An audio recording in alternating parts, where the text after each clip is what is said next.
ചെറുവണ്ണൂരിൽ മേൽപ്പാല നിർമ്മാണം വൈകുന്നതിനാൽ ജനജീവിതം ദുരിതത്തിലാവുന്നു. ഗതാഗതക്കുരുക്കിനൊപ്പം മഴക്കാലത്ത് ചളിയും വേനൽക്കാലത്ത് പൊടിയും നിറയുന്നതിനാൽ വ്യാപാരികളും ദുരിതത്തിലാണ്. മേൽപ്പാല നിർമ്മാണം എത്രയും പെട്ടെന്ന് പൂർത്തിയാക്കണമെന്നാണ് പ്രദേശവാസികളുടെ ആവശ്യം. യാത്രാ ദുരിതം കുറയ്ക്കുവാനാണ് ചെറുവണ്ണൂരിൽ മേൽപ്പാലം നിർമ്മിക്കാൻ തീരുമാനമായത്. എന്നാൽ പാലത്തിന്റെ നിർമ്മാണം ഇഴഞ്ഞു നീങ്ങുന്നതോടെ പ്രദേശവാസികളുടെ ജീവിതം ദുസ്സഹമായിരിക്കുകയാണ്. വ്യാപാരികളും ഓട്ടോ തൊഴിലാളികളും കച്ചവടക്കാരുമാണ് പ്രതിസന്ധി കൂടുതലായി നേരിടുന്നത്. റോഡ് വെച്ചാൽ ഈ പാലത്തിന്റെ പണി ഇതുവരെ കയ്യിലാണ്. പണിക്കാരും ഇല്ല, 2-3 പണിക്കാർ എടുക്കുക. അപ്പോൾ ഇതിൻ്റെ അവസ്ഥ അങ്ങനെയാണ്. ഇപ്പോൾ നമ്മളിപ്പോൾ ഇതിലെങ്ങനെ വേപ്പൂർ റോഡ് ഇങ്ങനെ പോകണം. ഇവിടുന്ന് ട്രിപ്പ് ഇട്ടിക്കാൻ വെച്ചാൽ ഒരു കിലോമീറ്റർ 1.5 കിലോമീറ്റർ ഏറെ ഓടണം.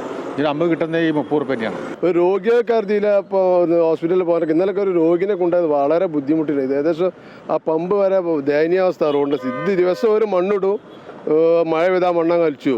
അതേ ഇവിടെ ഇപ്പം 2 ആഴ്ചയായിട്ട് അതേ നടക്കണുള്ളൂ. ഇപ്പോൾ ആഗസ്റ്റ് 5-നാണ് ഈ ടാർ ചെയ്തുതരാമെന്ന് പറഞ്ഞത്. സർവീസ് റോഡ് ഇതുവരെ ചെയ്തില്ല. 15 ദിവസമായി പറഞ്ഞിട്ട് ഇപ്പോൾ. അപ്പോൾ അതിനെന്തെങ്കിലും നടപടി ഉണ്ടായി കിട്ടിയ വലിയൊരു കാര്യമാണ് നമ്മളെ വണ്ടിക്കാർക്ക്. കാരണം വെച്ചാൽ വണ്ടി കംപ്ലൈന്റ് ആവുകയാണ് നമുക്ക്. മേൽപ്പാല നിർമ്മാണം ആരംഭിച്ചതോടെ വണ്ടികൾ നിർത്തി ആളുകൾക്ക് കടകളിലേക്ക് കയറുവാനും സ്ഥലമില്ല. മഴക്കാലമല്ലാത്ത സമയങ്ങളിൽ കടകളിലേക്ക് പൊടി കയറുന്നതും പതിവാണ്.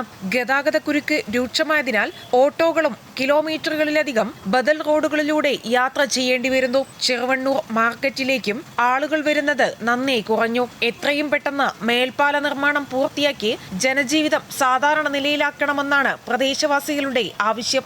അമൃത ന്യൂസ്, കോഴിക്കോട്.